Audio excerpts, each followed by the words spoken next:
Yeah, on video. All right, you ready? Yes. Okay. Do I start? No, I start. Okay. No, I'll start. I was just waiting for a pause. Jeez. I'll look away. All right, everybody. We are here with another episode of Chamber Chat, and I've got somebody else in the car with me today. I'm going to let her introduce herself, and we'll kick it off from there.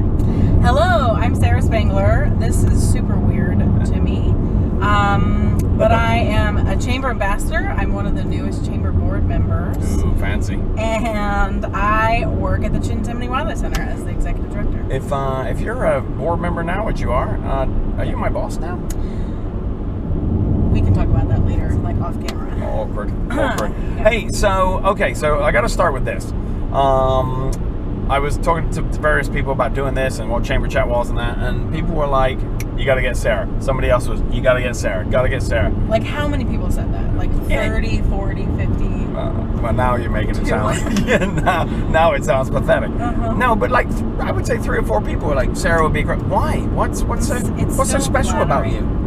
Not a lot. I actually paid all 4 of those people. You are the right amount of crazy. I was so excited to do this, so I was like, whatever you can do to shout it out. I mean, I guess it depends on who told you that, but I think people find me funny.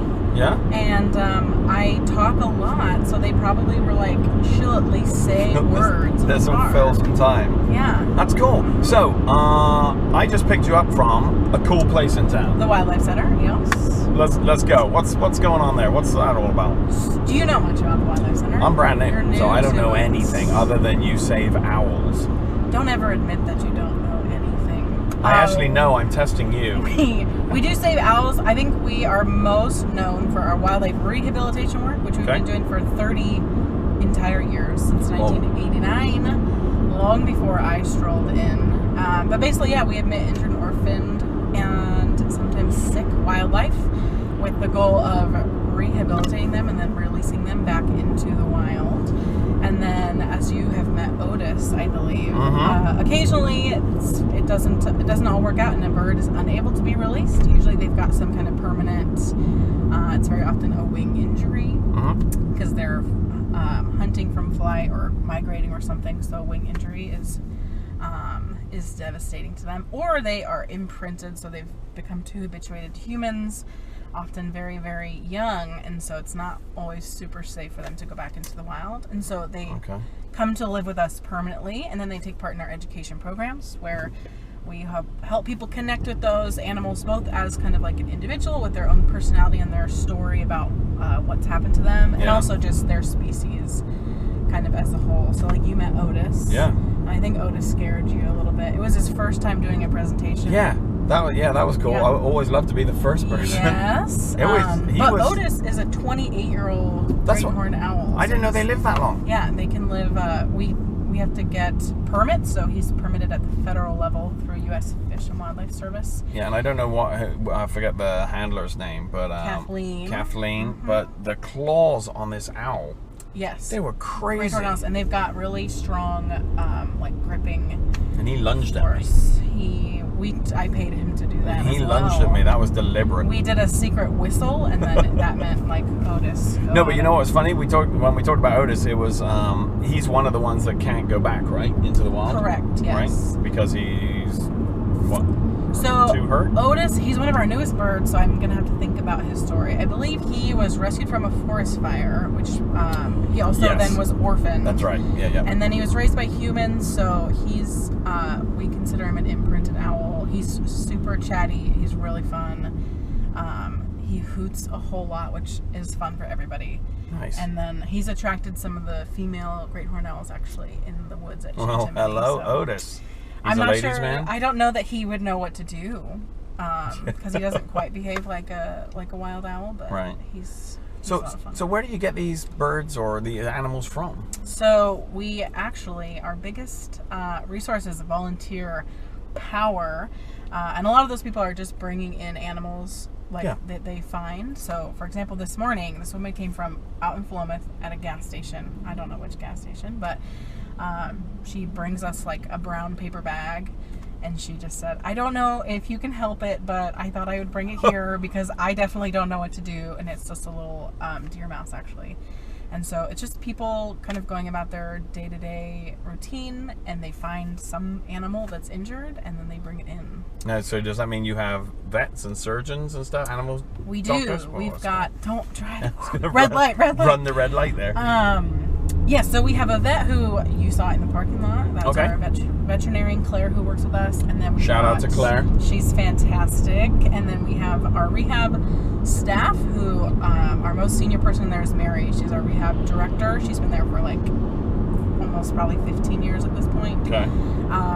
She's our head rehabber, and then we've got a bunch of support staff who also work in the clinic as well. And then we have many, like well over 100 volunteers who come in, and they are like, they're the lifeblood of all the work that we do. Because a lot of animal care is like cleaning up after them and feeding them. So it's a lot of dishes and laundry and food prep and getting out and cleaning the enclosures, making sure they have everything they need, and then also checking in on them. So we maybe have to like check their weight or make sure they've been eating or do some kind of exam to monitor like an injury that they have, or just like all kinds of things. And so our volunteers do a whole lot of that. So if you just have random people bringing you animals, I mean, I don't know if this is phrased right, but do you get full and you just like, yeah, we can't take it anymore, sorry? What do you do with that? Yeah, so we feel like we're full. Yeah. Very often, the spring and the summer is our busy season because we get baby birds and baby mammals, so like little raccoons and skunks and squirrels that need to be bottle fed, which is cute but very time consuming. Sure. And then also baby birds that we have to tongue feed like every 15 minutes, and we've just got hundreds of them. Holy smokes. We have not hit like a physical capacity. Right now we're over 1,600 patients admitted. Last year we did right about 1,900 in the whole year, so we're feeling it. But ideally, admissions will kind of drop off, and then our busy season, we say, ends like September, October. It kind of slows down a bit. But we haven't really turned patients away. We've been pretty open for everything that we're permitted to do. There's some species we are not permitted. Like what? Alligators. We can only do native. That's a good point. So we can only do native wildlife. So there are no native alligators. So we couldn't admit an alligator. We also, I believe, no one in the state is permitted to do adult deer. So please do not load an unconscious deer into the back of your car and drive it out to us. That's even a scene in a movie. To be fair, that's not a good idea, regardless of where you're taking it. Yes, but we can't admit it. We there's nothing we can do. We just refer you typically to like state police or maybe a county sheriff department to sort that out. What else? We don't do large predators, so no like bobcats and stuff. We do admit bobcats. I'm saying really large predators. So we don't do cougars, bears, wolves. People are not often calling us about wolves and bears and things, but the large we'll do is like foxes and bobcats or beavers. So you pretty much take it all. We don't admit humans or domestic animals, pets, but native wildlife. Dang. We absolutely do. We do like people to call ahead because we want to make sure that they are truly injured or orphaned, because very often, specifically with baby animals, they're kind of like out and about. And people get nervous because they're like, I don't see a parent and I don't know what it's doing. But we don't want you to be kidnapping if it's doing something that's natural. And Good point. What about if I mean, you don't want people dropping and running either, right? But can they drop animals off anonymously? I know there was like some story of somebody in maybe Portland who like dropped an injured or a baby bird in an Uber and just like sent it off to a wildlife center. We prefer people don't do that. We like to get the backstory, or I would say we really need to get the backstory. If you just kind of like drop an animal on our exam table, that's not good. It really speeds up the process if you're able to verbally say, I found it, my cat had it, and I didn't give it any food or medicine. I got it last night. I brought it right here at 9 a.m. That's what happened to this patient. This is specifically where it was found. Okay. And that's all I know. Treat it like a baby. Mm-hmm. We like to involve the finder in the release, and so very often, if everything goes according to plan and then we're ready to release the patient, we'll actually give you a call and ask if you want to take it back to wherever you found it, which is often like their actual home. That's and cool. then you get to release it yourself, and so we have to involve you in that way. So if you just kind of like, do a mad dash, then we can't do that. Well, that's got a nice like touchy-feely to it, right? Mm-hmm. So you love what you do. Come on, you work with... Who told you that? Well, I would say this is kind of, growing up, it'd be like, I want to work with animals. This is like perfect. Yes, right? I think so. I mean, I'm sure at times it's kind of like a little depressing too, where you got one of the animals. It is. Euthanasia thing. Stop doing that. We just needed 2 of those. I think the way that you have to look at it, and I was chatting with one of our board members recently, is like anytime we get to release the animal, it's just like this miracle that we could even make it happen, because so many things have to go right. Like someone has to find it, and then they have to bring it to us, and they have to tell us like, this is what I know of the history, because obviously the animal can't be like, I fell off my bike. There's no way for us to really get it.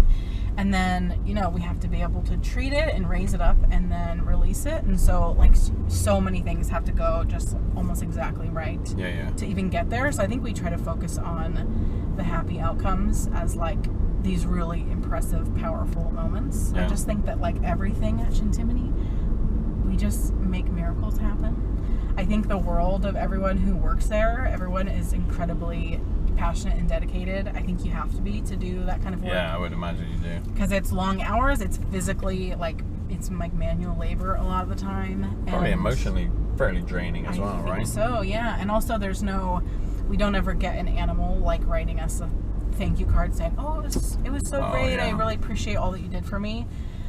You just kind of have to like hope for the best, and so it's some of the I think some of the best people in the area, but probably on the whole planet, are at Shintimony.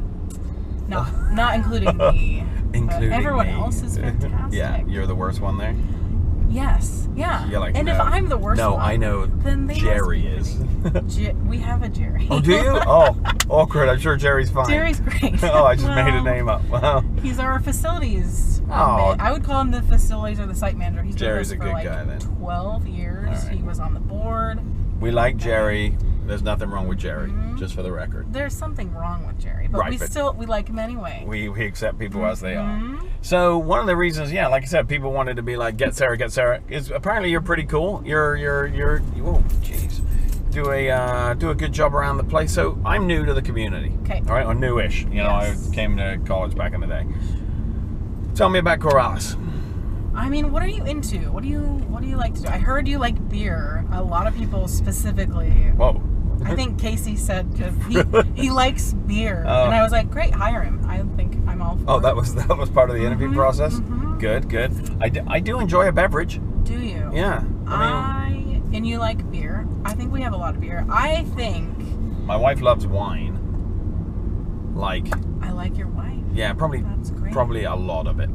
A lot of not wine. A lot of quantity wise. I mean, a lot of different types. That made her sound like an alcoholic there. I think I choose where I go, based on like who's there. I really I take after my dad, which growing up was it's like I'm painfully aware of how much I'm like him. So he's like anytime you go to a restaurant, he is like, "Hi, waiter, tell me your whole life story." And the waiter is like, "Ha ha ha!" And my dad's like, "Did I look like I was kidding?" Like get on it now. Yeah. What is the middle child of your firstborn son? Wow. And they're like, Thomas.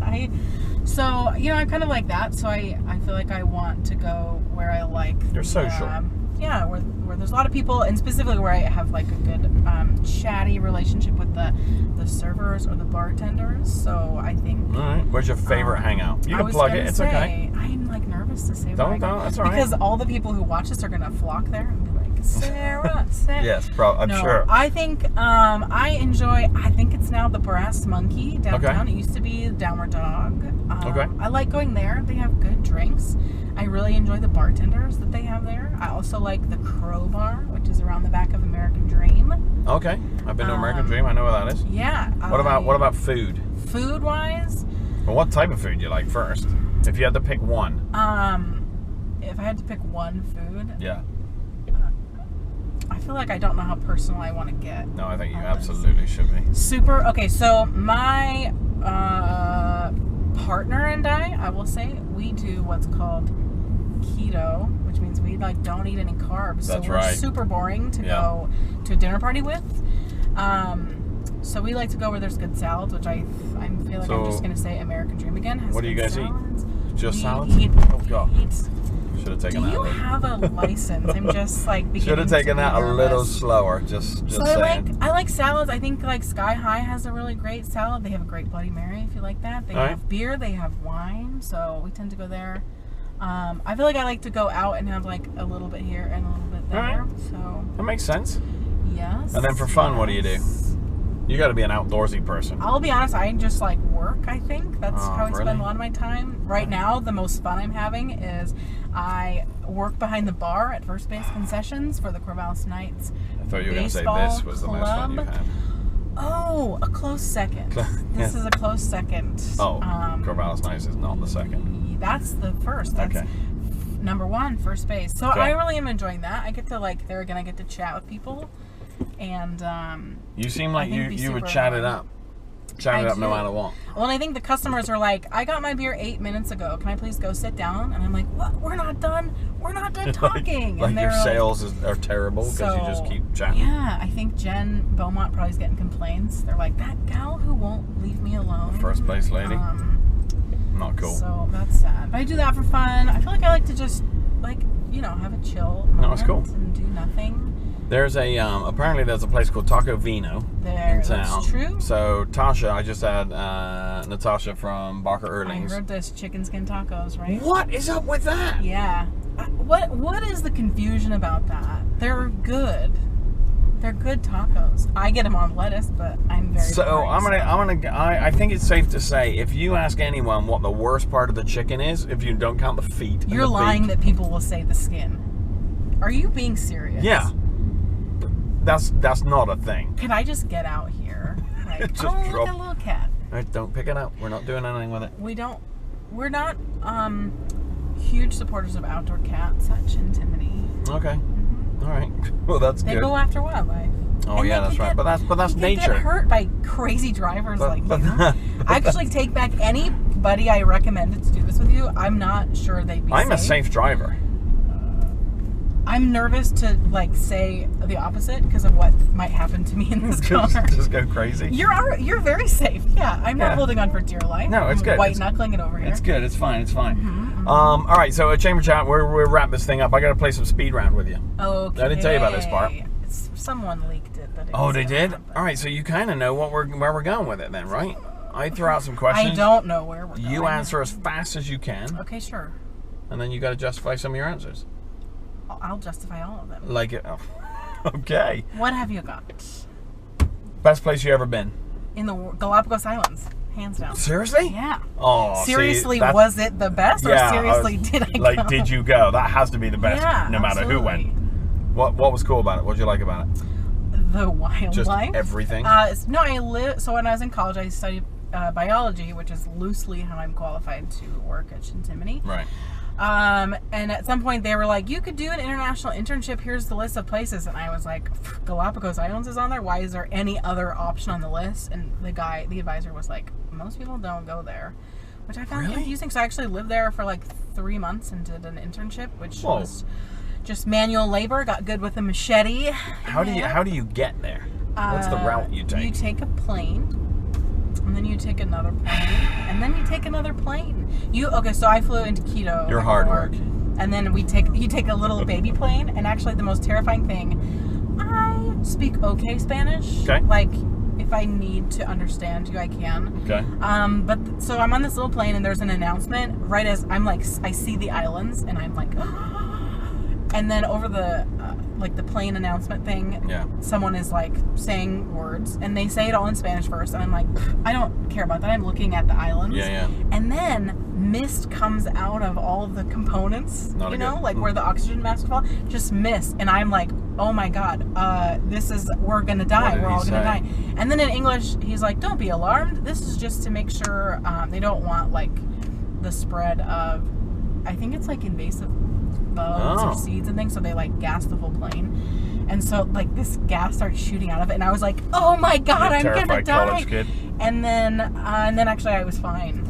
And then my whole family flew over to visit me. I didn't tell them, and they were like, freaked out. And I was like, I could have warned you, but you got to have some excitement. It's more fun. How about somewhere where you haven't been that is still on the bucket list? Don't say England. It's come on, that's just pandering. I watch a lot of Love Island, the UK version, so I actually would love to go and just test my accent, because there's a lot of accents. Do you do a good accent? Anyway, a place I'd want to go. I've actually never been anywhere in Canada, and I've never been anywhere in Mexico. And so either of those places, can't be on the bucket list, though. Come on. I mean, no offense, Canada and Mexico. They are. I think. All right. I feel like I did like Machu Picchu in Peru, and then Bermuda. Actually, maybe I should change my answer. You've been all over the place. Love Bermuda. Okay.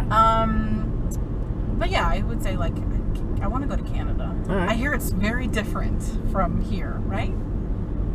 It's politer. Anyway. It's politer. Politer? Is that a word? That's not a word. You're dumb. I don't think that's a word. It's definitely politer there. That was the joke. Yes. He's not dumb. Favorite music?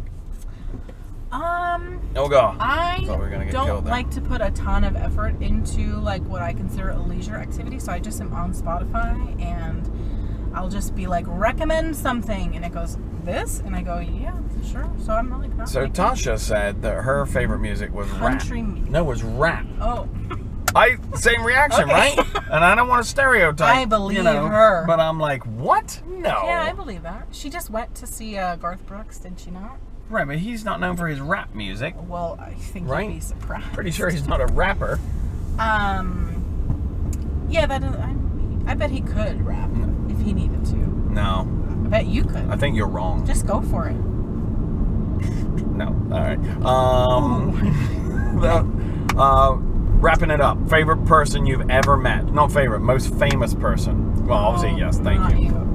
I've never met anyone, I don't think, like, even remotely famous. Really? No. How about person you would most like to meet who's alive? Alive. Is this video gold or this silence? I think I already know. It's called a speed round. I already know so many great people. I can't actually. Someone who is literally alive. Yes, not literally, just who alive. I want to meet. Yeah. Come on. Who was the first person you thought? You must have thought of somebody now. Come on. Who's like 3 people in your head? Is one like Carrot Top or something? I mentioned I've been watching a lot of Love Island. Oh no. Reality show. I love that it's like drama that has nothing to do with me. I'm not involved. I just watch from afar. Right. I know that's like a lowbrow thing to be like, but I'm like, lowbrow. But I tell myself it's British, so it's more sophisticated. Oh yes. British reality TV show is the way. It's less trashy than Love Island American. Yeah. Do they have Love Island over here? What's the concept of Love Island? Started it, but it's not. I think it's a bunch of TV shows I've never watched because I don't watch that much TV except Love Island. Basically, there are 6. I was about to dive into the voiceover guy's Scottish, so he'll be like 6 beautiful blah blah blah, and you're just like, wow. His name's Ian. Ian? That's a good Scottish name. The best part of the whole show. But basically, they are 6 strangers. They throw them into the villa, as it's called, and then the whole name of the game is like find someone that you want to be coupled up with, and then win. You essentially get voted off last, and at the very end, the winning couple gets $50,000 to split. But they make you decide if they're like, are you going for love or money? They both secretly say, I'm going for love or money. If they both say love, so sweet, usually happens, they split it. This sounds horrible. If they both say we're going for money, nobody gets any money. And if one of them says for love and then one of them says for money, the one who was going for money gets all of it, which is not the right story I think you want to tell. It's not, because obviously we're watching that to become better humans, you know what I mean? So it's not like a great lesson. I think we're watching that to know that we are better humans. I'm watching it to become a better person. And how do you think you would do on Love Island? Not well, because I don't have a good accent. I'd be faking it the whole time. The American version of Love Island. Also not well. Why? Why is What that? would be your strategy to win Love Island? Because now that I have seen too many episodes of it, you know, there's like 40 to 50 episodes per season. Anyway, I think, you know, the strategy would be, what are they building here? I don't know. I don't even know where we are. Are we even close to where we're ending up? I don't know where we are. You're distracting. So you're distracting. Love Island. My strategy, I think, the people I've seen who do really well on that show, because I'm watching it, you know, from like a scientific lens. Oh, absolutely. For research. Right. And they go in very early on. They get super committed to whoever they want to, and you just like ride that out through the end. And that's it. The people who go home, immediately someone will say, hey, I don't know it's working out. I think we should just be friends, which is a respectable, honest thing to do. The minute they say, hey, I think we should just be friends, that person ditches them and they get sent home. So every time someone's like, I think I got to tell them that I don't really see it going anywhere, I'm always like, don't do it. They're going to get sent home. Do you not understand? It's like they don't even watch the show. They don't do any prep work. They just roll in. Like, I don't need a strategy. You need a strategy for Love Island. Are you maybe too invested in this TV show? What TV show are we talking about? I don't even know anything about it. Wow. Do you want to come watch it later? I can't. You know, I've never seen it. It's good. Is it pretty much like Real World, but there's just everybody's hooking up? But it's. Please don't hit these nice people. I'm not gonna hit them. I know you're not. I know you're not now. I don't know what it is about it. I think part of it is the announcer is like in on the joke. And he kind of makes fun of them, and he's got like little inside jokes with you. So I'm always like, oh, me and Ian. Who would I want to meet in the world that's alive? His name's Ian Sterling. Please hit me up. Please call me. Oh, good times. He's super fun. Yeah. Well, this has been good. I feel like I know a lot more about you now. Some of it, I got to admit, I'm a bit disappointed about. Are you sure you're gonna like air this? I might. I'm gonna come off like I'm trying to think of what they would call me in Love Island terms. Oh, okay. Well, let's say, finish with that. What would they? Do you guys say geezer a lot over there? Yeah. Yeah. Geezer, yeah. That I love. Go this way. Okay. Great. So you be no signal. Anyway, do you guys have turn signals where you come from? I'm not gonna say anything. This is gonna end badly. Yeah, I'm your boss. Remember? Oh yeah. We talked about that earlier. Sorry, man. Yeah, you know, I didn't learn very much about you, which is kind of what I wanted to do. No, you got that's me not how talking this about works. Love Island. So I am an enigma wrapped up in a box or something. Where have you eaten so far in town? Block 15. Okay. A staple. Yeah, I feel like I've just eaten at the Staples. The Staples went out and they don't have food. They just have office supplies. No, they have little candy bars. Safeway. First beer I ever bought when I was 21 there. Oh. Yeah, I was a 21-year-old freshman. That's cool. Were you like the coolest freshman? You know, I kind of got a little, I don't know if people invited me to parties and stuff because I was cool. Yeah. Or because I'm sure that's why. You think so? Not because I had real ID? What? Yeah. Yeah, of course. That's what I'm thinking too. Definitely. Definitely cool. You know, what I do love is Burrito Heaven in Southtown. Okay. I went to the Angry Beaver. Did I say Angry Beaver? No, that place is fun too. But I love Burrito Heaven in Southtown because they have good tacos. Okay. Have I had a burrito there? I don't know. I have not. But maybe the burritos are good too. But really, I go for the tacos. Okay. And because it's like a nice little chill spot. All right. Mm-hmm. I like that. All right. Yeah. Well, I think we're done. Oh. No, I mean, I don't want this to be awkward. Like the way we're wrapping up. No, it's fine. No, I just... if I cry, will you just cut that out? Edit it out. There's no editing. Take it out in post. Is that what they say? That's what they say on Love Island. In post, like post-production. Mm-hmm. Turn signal. Watching for the guy. Don't hit that guy. Man, this is rough. All right, well... He turned around and was like... Was he scared? No, not scared. You're gonna get me like a bad rap as a bad driver. Oh, you've done the same to me. All these words you put in my mouth, this little interview. Yeah, that's true. My bad. I want to thank you for being a part of Chamber Chat. The second and probably last Chamber Chat. Thanks for ruining the series. Well, after this, I'm probably going to lose my job, not be on the board anymore. A whole lot's going to happen. Or I'll have a bunch of people who are like, let's have a Love Island watch party I'll host. We'll do it at the chamber. It's going to be great. You could do the voiceovers now. You're not Scottish. Welcome to Sarah Spangler. Are you going right here? I don't know, am I? Going that way? Mm-hmm. All right, cool. The mad fit, mate. All right. Cheers, babes. It's good stuff. Yeah, love it. Love it. Thanks for being a part of this. You're This is welcome. fun. Sure. I had fun. Did you have fun? They're like, I didn't watch till the end. Yeah, Honey, we're I like, we got turned the off heck after outta 11 here. minutes. How long is this? It's 30 minutes. Yeah. That's how fun you are. We'll catch you on another episode. See you later. I'll be back, right? No, you won't. You're gonna have, you know, like they do with reality shows. You'll have like Chamber Chats All Stars, where you get all four of us in one car. Also, I think you should call this not Chamber Chats, but like going out of business, because we're like, you know, not. That was my big wrap up I just did, and then you just kept talking. Oh, do it again. Do it again. It's fine. Are you gonna stop talking? No, absolutely not. I want to thank you for joining. I've screwed it up. You know what? We'll see you next time. Bye bye. Oh my God, we're gonna crash. Oh. Edit that out in post. That's it.